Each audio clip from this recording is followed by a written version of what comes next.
Foi.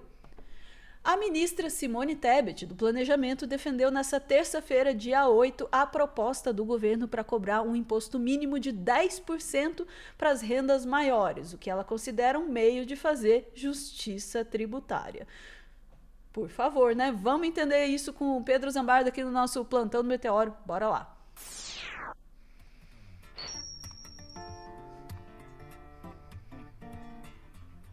Por favor, taxação dos super ricos. Camarada Simone Tebet, toca internacional comunista de fundo. Não, o bagulho tá tão louco que, assim, a Simone Tebet tá sendo muito criticada à esquerda por conta de cortes. Ela, assim, o Haddad é o alvo porque é o chefe dela, que ele tá com o ministério maior, mas quem tá aplicando mesmo é como é que o Lula falava na eleição? Simone Tebet. Eu não conseguia falar Tebet. Olha só, tá lá na Folha de São Paulo, eles deram uma resumida na fala. Se tributar rico for de esquerda, eu tenho que me dizer de esquerda, diz a camarada Tebet. Vamos entender aqui o que foi essa fala. Gostei de ver. Ministra do Planejamento discutiu com o Congresso a Lei de Diretrizes Orçamentárias e disse que 2026 será desafiador. A ministra Simone defendeu nesta terça, dia 8 de julho, a proposta do governo em cobrar um imposto mínimo de 10% para rendas maiores, o que ela considera um meio de fazer justiça tributária. Estamos dizendo para aqueles que não pagam, ou pagam 3% ou 4%, que eles paguem 10%. Se isso não for justiça tributária, se isso for ser de esquerda, eu, que nunca fui de esquerda, a Simone é latifundiária, tá, gente? Você sabe por que ela foi pro lado do Lula, gente? Porque ela perdeu todos os eleitores no reduto dela. E assim, ela tinha que entrar no governo de frente ampla, porque a galera que votava nela era bolsonarista. Ela apoiou o impeachment da Dilma. Tenho que me considerar de esquerda, afirmou a ministra, que participou de uma audiência sobre a PLDO, projeto de leis de diretrizes orçamentárias para 2026, e da CMO, Comissão Mista de Orçamento. Tebet citou o presidente Lula ao dizer que para reduzir as despesas sobre o orçamento da União, era necessário passar uma lupa e evitar mexer no andar de baixo, em referência à analogia que Lula vem usando para falar de pobres e ricos, discurso adotado pelo governo desde que o clima com o Congresso azedou. Na avaliação da ministra, todas as mudanças importantes aprovadas pela Câmara e pelo Senado nos últimos 10 anos, como a reforma trabalhista e previdenciária, afetaram os mais pobres. No passado, se cortou até dinheiro de ciência, tecnologia, inovação, se tirou dinheiro do farmácia popular, das políticas sociais e nunca se conseguiu mexer no andar de cima, ao qual eu pertenço, muitos de nós pertencemos. Ana, essa semana, não vou botar texto dele nem nada, mas o Reinaldo Azevedo estava lembrando de uma entrevista do Paulo Guedes pro Flow, em que ele falou que um dos problemas do Brasil era a falta de taxação dos de cima. Eles sabem qual é o problema. Eles sabem qual é o problema. Tem ninguém burro, tá? Do lado de lá, gente. Lógico Tem ninguém que eles burro, sabem. entendeu? E eles até falam abertamente. Claro que o Paulo Guedes falou isso depois que o governo Bolsonaro já tinha acabado, né? É fácil falar. Mas a fala inteira da Simone é muito boa. Eu não vou passar inteira porque são 8 minutos, mas eu queria mostrar. E aí, se você quiser também comentar, Ana, acho que vai ser uma coisa bem interessante. Vamos lá. Bora. Privada. Ou seja, não precisa de muito dinheiro para pagar 22% de tudo que se ganha. Basta alguém ganhar 4 mil reais por mês, um pouco mais que isso. Eu quero fazer um comentário. Eu sou a última pessoa a falar de estética, mas adorei o talher rosinha dela pra ser a nossa camarada Tebet. Ela tá muito elegante. Ai, gente, desculpa, mas eu pensei exatamente nisso, assim, falando, nossa, como ela tá bonita, cara. Eu acho que ela ensaiou isso antes. Eu conheço bem aquela galera. Porra. Isso aí foi ensaiado. Vamos lá. Com líquido, para ter lá todo mês descontado 22%, me corrija, porque eu nunca gravo a tabela, acabou de mudar barreirinhas em maio, então eu não sei qual é o valor. Não é justo que quem ganhe mais de 50 mil, de 60 mil, de renda, não é propriedade, não é outros tipos de benefícios temporários, não é indenização, não é nada disso. Quem tem a renda acima de 50 mil, não pague pelo menos 10. E nós não vamos mexer com quem pague 11. No agro, por exemplo, a maioria dos contratos, muitos dos contratos de arrendamento, etc., paga pelo menos 11%. Ninguém vai mexer com isso. Nós estamos dizendo para aqueles que não pagam, ou pagam 3 ou 4, possam pagar pelo menos 10. Se isso não for justiça tributária, se isso for discurso de esquerda, eu que nunca fui de esquerda tenho que me considerar de esquerda. Porque não é possível que a gente entenda isso como algo que fira a suscetibilidade de quem quer que seja. Se chama justiça tributária. Significa garantir às pessoas igualdade de tratamento. Significa que aquele que ganha 4 mil, que vai ser descontado em 22%, não vai ficar num grau de desnível tão grande com aquele que ganha 100 mil e que, não estou dizendo todos, que muitos são tributados, não vão pagar nada, ou seja, pelos dividendos, ou seja, pelas receitas que têm, ou seja, pelos investimentos que fazem. Então, acho que com muita honestidade, eu dei um exemplo apenas porque eu acho que eu posso falar até porque eu estou nesse processo, antes e depois, eu faço parte desse processo e desse grupo. Eu acho que nós estamos falando de algo absolutamente democrático, justo, equilibrado, que permitiria e permitirá que a gente, em compensação, e para finalizar, garanta a quem ganhe até 5 mil, por isso que eu dei o exemplo do 4 mil, que não pague nada como ou como deveria ser. Antes disso, né, quais são as propostas que nós temos para conseguir aumentar a arrecadação e diminuir gastos, a contenção de despesas correntes? Bom, aumentar a arrecadação, né, com aumento de imposto, está cada vez mais complicado. Nós temos um dos países que mais se cobra impostos do mundo, embora a cobrança seja realmente injusta no que se refere à igualdade de quem paga esses impostos. É possível ainda aumentar ou cobrar impostos de quem não paga, mas sempre lembrando que quem mais paga a conta não consegue suportar mais aumento de arrecadação. Por isso foi a proposta do governo em relação ao IOF, que eu tenho certeza que agora todos vão sentar na mesa de negociação, vão conversar, vai sair através do diálogo, da concordância, do interesse coletivo, uma alternativa viável para o Brasil,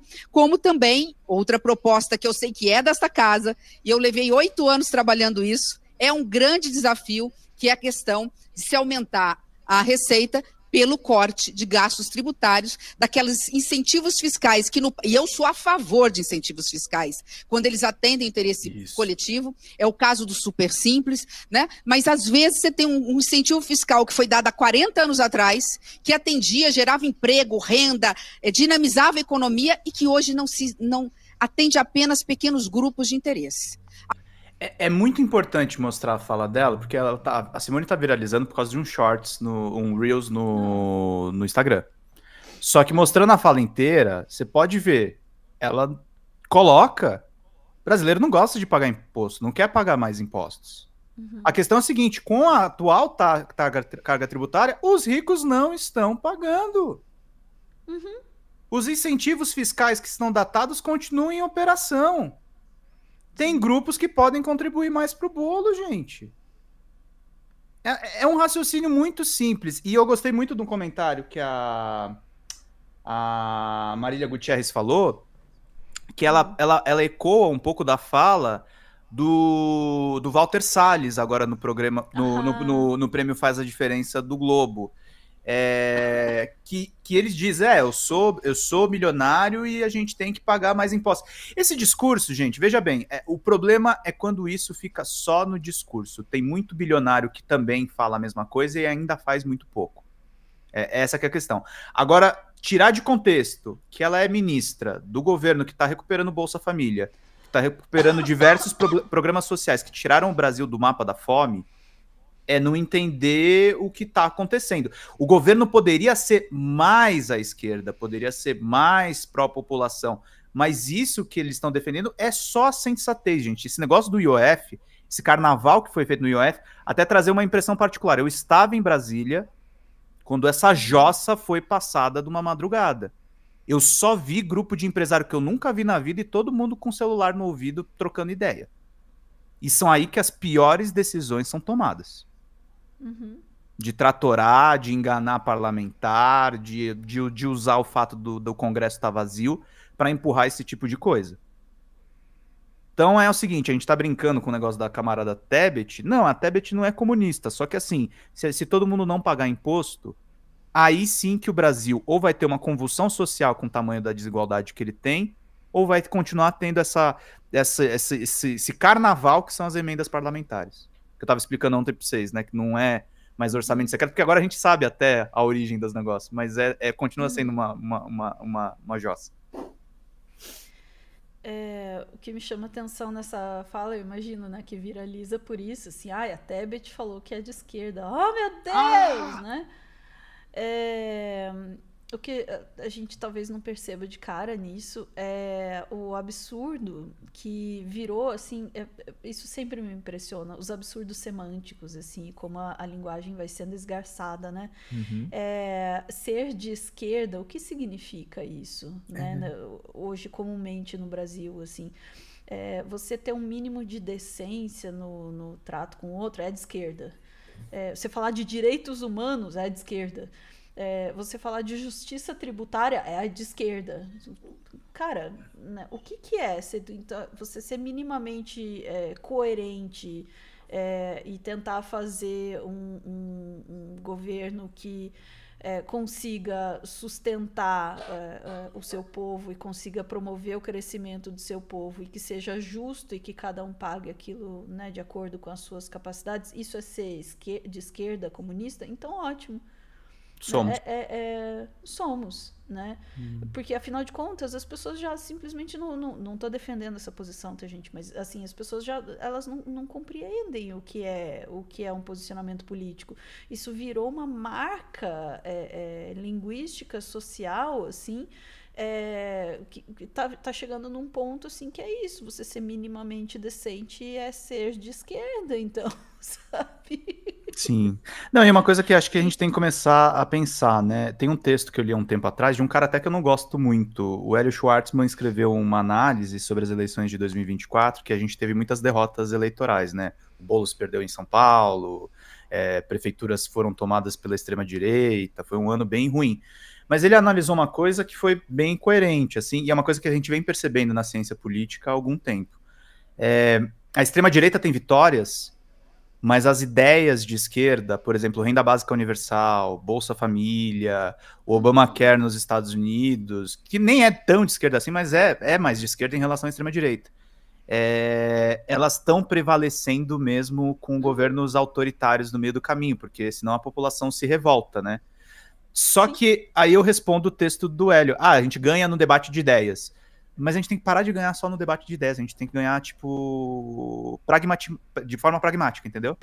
Eu acho que a gente não tem que ter mais medo de falar que a gente é de esquerda, sabe? Eu não acho que a Simone Tebet é uma comunista.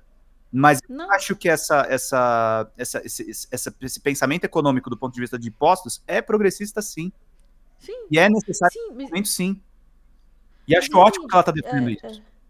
Eu acho ótimo que ela fala assim, vocês vão dizer que eu sou esquerda. Não tem problema. Não tem problema. Isso não é uma ofensa. Não.